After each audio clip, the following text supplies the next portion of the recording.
and welcome to the France 24 interview. I'm Mairead Dundas. Now, at the end of 2016, 65 million people were forcibly displaced worldwide, a number almost equal to the population of France. On average, a person is forced from their home every 3 seconds, less than the time it takes me to finish this phrase. And 2017 is on track for equally staggering numbers. Now, my guest today has a long history of working with refugees and displaced persons over a period of 25 years with the UNHCR. Alessandra Morelli, I'd like to very much welcome you to the set here. Hello, it's my pleasure to be here with you. Now, you're here in Paris for an event known as the Global Positive Forum. Now, given some of the numbers I've just read out there, is there anything to be positive about right now? Definitely the numbers are high, 65.6 million people on the move, searching for that peace that seemed not to be able to be consolidated. As our High Commissioner, Mr. Filippo Grandi, repeats very often, this is the challenge we have today, is consolidating that peace. Now, I've been working in Afghanistan for over 5 years, and if I return to Afghanistan today, I would find the same challenges. I would have to deal with the same challenges. Not much has changed. Somalia, the same situation. 23 years of asymmetric warfare. When I say asymmetric warfare, is this war and conflict that really enters and penetrates the daily life of people and disrupting them. So peace is that human right, fundamental value that you go and find and search with everything you can to ensure that your dignity and your family and your aspirations and your dreams are kept safe.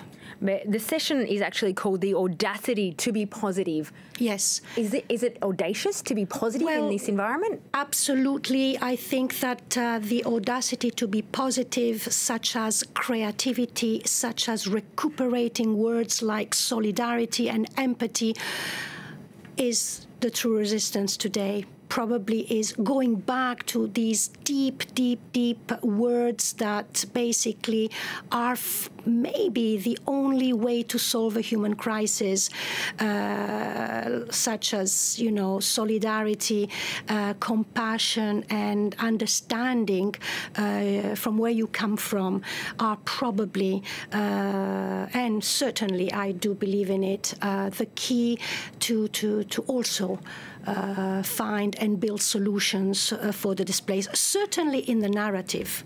And this is something that this past year I've been working very much in Italy, supported by our office in Rome, is really to go out there and to outreach people in the universities, in the kindergartens. I wanted to touch on that, though, because I'd read that you're going to schools. What are you speaking about with the students there? Are you trying to change their impressions of refugees, which may not necessarily be positive?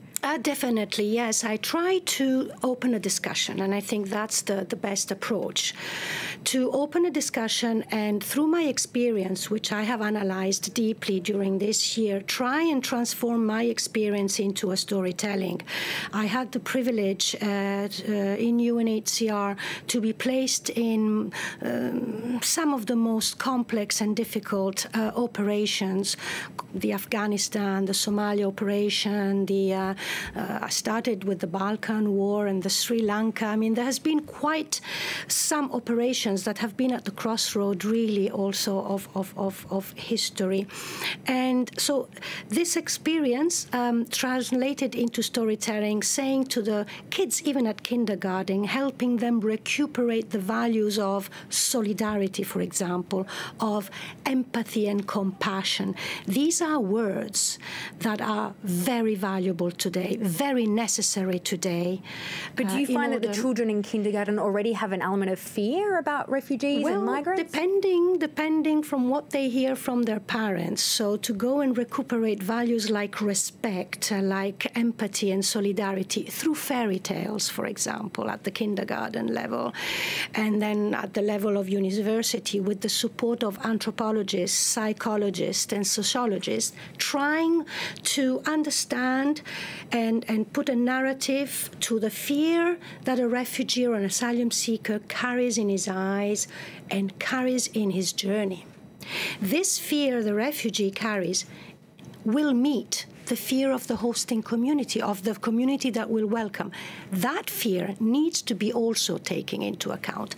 And basically, good politics, the civil society, the world of sport, the world of art, the world of music, trying to bring these two fears into understanding each other, into listening mode, through creating an environment of meeting points, I would call it.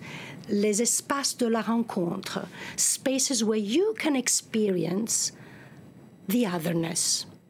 And I think this is very, very valuable in our society today, a society where we tend to say, I come first.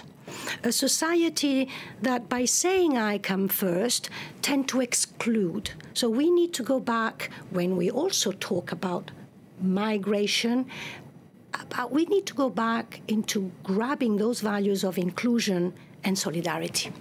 Now, I wanted to change the topic just for a little bit. 100,000 people have crossed the Mediterranean to come to Europe since January this year, with the journey becoming a lot more dangerous. Yet rescue operations under the auspices of the European Union are less frequent. Should there be more rescue boats out there? And I speak because you've been based on the Greek island of Lesbos. You've seen the results of some of these wooden, not perhaps safe boats. Should there be more boats out there?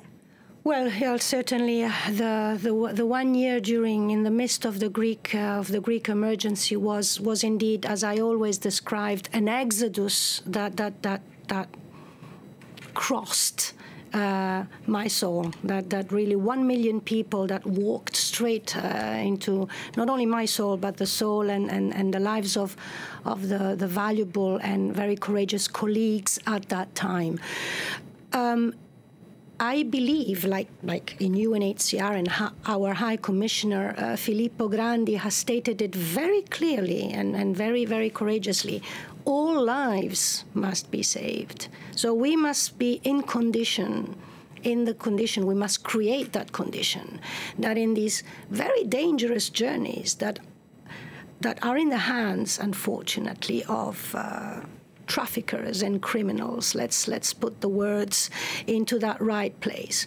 Everything must be done to make sure that lives are saved at every step, because that is the humanitarian imperative. Now, during a recent summit here in Paris, the French President Emmanuel Macron proposed to have asylum seekers handled in Africa, so not crossing maybe these dangerous seas, notably Chad and Niger, to put individuals in safety as quick as possible. What are your thoughts on this? Well, my thoughts are the thoughts of course, of our High Commissioner, Filippo Grandi, that, as we know, welcomed very much the statements and the commitments made at the Paris meeting that took place recently. This on could save lives, migration and asylum, definitely. He was certainly very much encouraged by the announcement of a comprehensive plan of action that will support the long-term solution.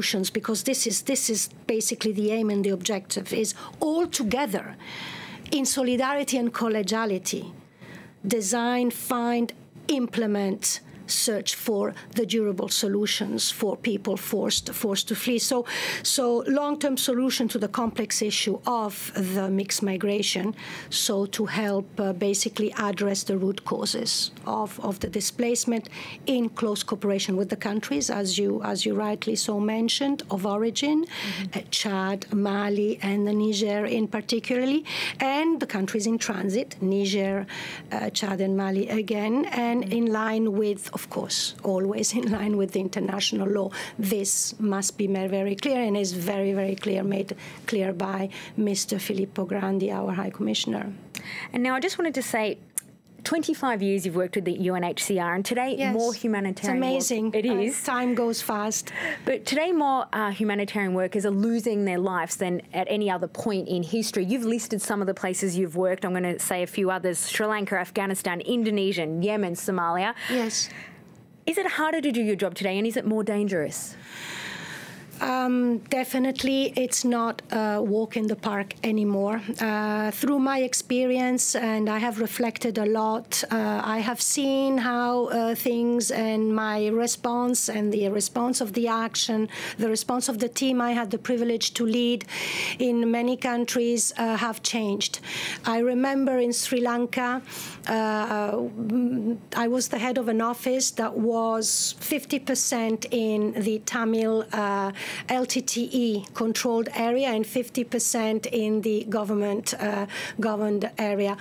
At that time, and I'm talking 99, 2000, my T-shirt, my UNHCR T-shirt with the logo, as well as the flag on the car and just a few notifications made to the parties was the guarantee, was that confidence-building measure that I could cross the lines, felt safe because the parties would respect the emblem, the logo that I had and the team had the honor always to carry. But then in Somalia? Things have changed after 9/11, certainly. We entered into asymmetric warfare, and this asymmetric warfare has almost made lose that point of referral and that capacity to have interlocutors on the ground with whom you could negotiate a humanitarian corridor. Well, certainly has made it. The humanitarian space has become more challenging to maintain and to move on to. Alessandra Morali, I'd like to thank you very much for joining us here on the set at France 24. It's my pleasure. Thank you very much for giving UNHCR the opportunity to express and share its work. Stay tuned here on France 24 because there's a lot more news and reports coming up.